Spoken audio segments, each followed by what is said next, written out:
अथवा मेलेली सोहागिन डलियावा त सोलहो सिंगार कोइली हे। अथवा मेलेली सोहागिन डलियावा त सोलहो सिंगार कोइली हे। करतारी भादो के तीजिया त पति के बधैया करस हे। करतारी पति के करतारी तीजिया बरतिया त पति के बधैया करस हे। ससुर जी के घनी फूलवरिया त फूल का चनार भइले। ससुर जी के घनी फूलवरिया त फूल का चनार भइले। बेली फूल लोढ़ली चमेली फूल अरु कनैली फूल हे। बेली फूल लोढ़ली चमेली फूल अरु कनैली फूल हे। तोरी लिहली बेल के पतैया त भंगिया धतुरावानु हे। तोरी लिहली बेल के पतैया त भंगिया धतुरावानु हे। चली भैली शिव के मंदिलिया त तीज के पूजन करे।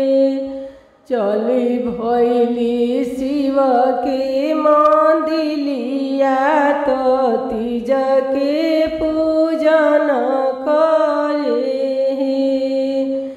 शिव के चढ़ावली जे भांग धतुरावा त बेल के पतैया नु हे।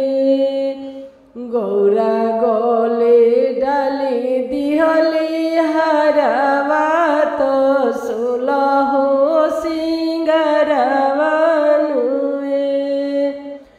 गौरा गले डाली दिहली फूलावा के हरावा त सोलहो सिंगारवा नु हे।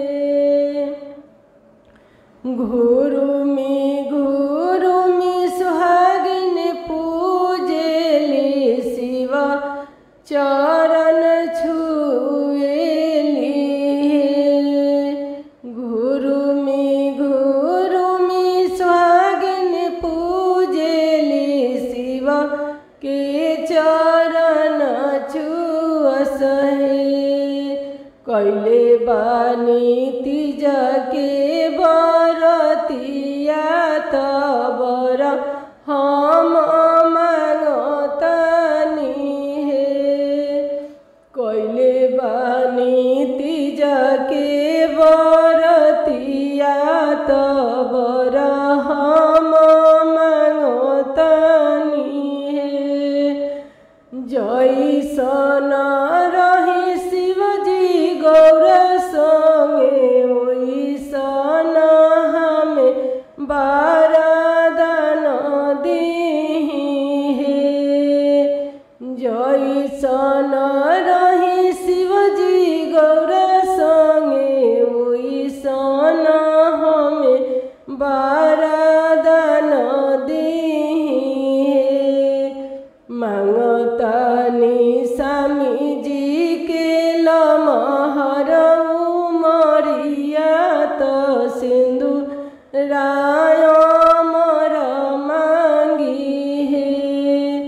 मांगतनी स्वामी जी के लमहर उमरिया तो सिंदूराय अमर मांगी है।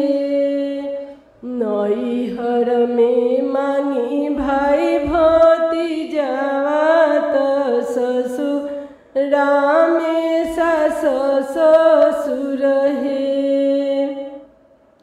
नैहर में मांगी भाई भतीजावा तो ससुरा में सास ससुर है।